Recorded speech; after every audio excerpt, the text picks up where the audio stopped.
What looks general is mainly our ignorance. So if you take, say, behaviorist studies of pigeons, one of the main experimental animals, they thought they could do things like train pigeons to, say, play ping pong or something.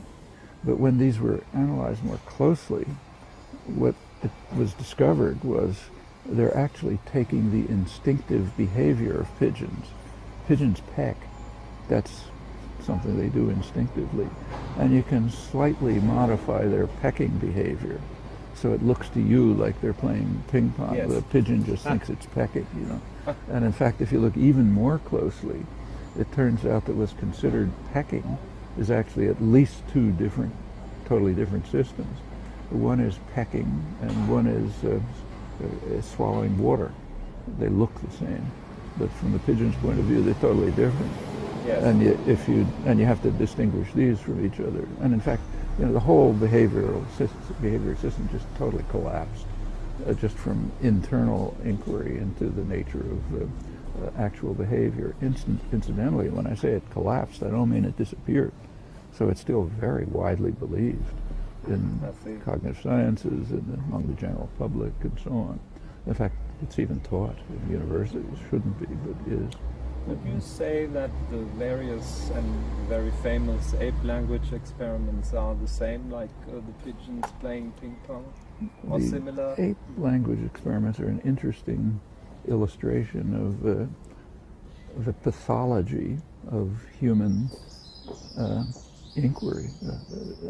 I mean, the whole idea is absurd. I mean, it's as if we were. There's been a lot of very good work on bee communication. Von Frisch, famous work, Nobel Prizes. They do all sorts of strange things.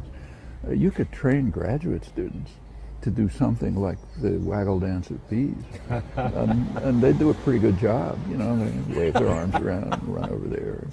But the whole idea is ludicrous. I mean, you would learn nothing about bees that way. You would just learn it's possible to get some superficial similarity to something bees do. I mean, but humans, we refuse to study rationally. I mean, we're willing to study insects rationally. When we turn to the study of humans, we become totally irrational. So you do things in the study of humans that would be a joke if you did it with, say, insects. And that's what the ape language is.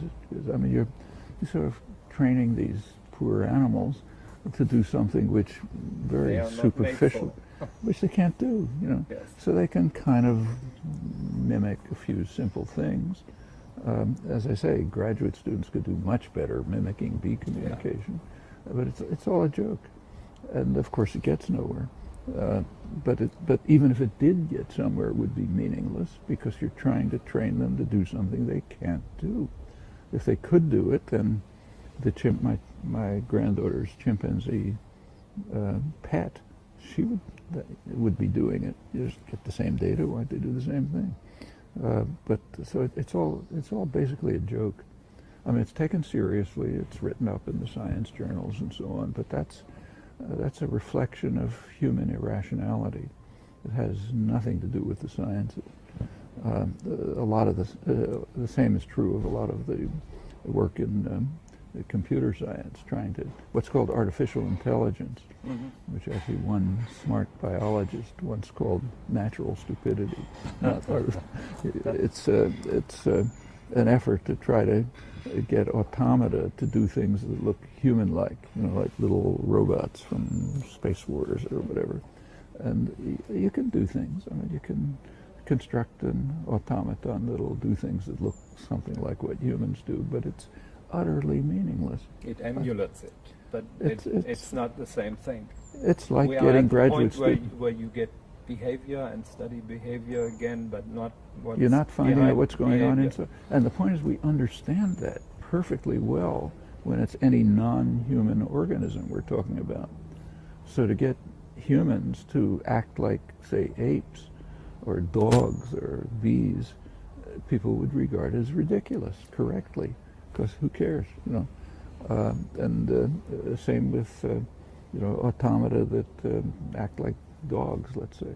I mean, bee scientists do construct mechanical bees, but for a scientific reason. They construct automata which act more or less like bees, but they want to see if the bees will swarm when they're led by a mechanical bee instead of an actual bee. And that's important because that can test how the bee is doing it. Like, Yes. are they following an odor trail or are they doing something else?